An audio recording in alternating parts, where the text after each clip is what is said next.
Hello guys, welcome to my mini blog. তো আজকে আমি চলে এসেছি বাবুদেরকে নিয়ে পার্কে। বাবুদেরকে নয়, বাবুকে নিয়ে পার্কে। এক বাবু গেছে ওর মিমির সাথে ঘুরতে, আমি আমার ছোট বাবুকে নিয়ে, আমার বড় বোনঝিকে নিয়ে আর বরকে নিয়ে চলে এলাম পার্কে, জ্যোতিনগর পার্কে। ওখান থেকে চলে গেলাম, আইসক্রিম খেলাম।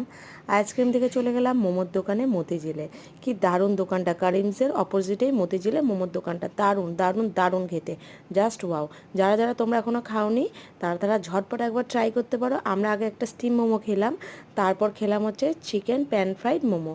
তো এই মোমোটা খেতে খেতে এত ভালো লেগেছে, গরমে আমরা খেতে পাচ্ছি না, তাও খাওয়ার চেষ্টা করছি। খেতে খেতে খেতে খেতে আমাদের এত ভালো লেগে গেছে যে লাস্টে আমার বোনজির বমি শুরু হয়ে গেছে, মাথা যন্ত্রণা শুরু হয়ে গেছে গরমের চোটে। ঠিক আছে, তারপর আমরা খাবার দাবার ফেলে ঠেলে দিয়ে ছুটে ছুটে বাড়ি চলে আসলাম। আর সেই সময় আমার ফোনটা বন্ধ হয়ে গেল, ফোনটা অফ হয়ে গেল। কি করব, আর কিছুই করার নেই। Tata, bye bye.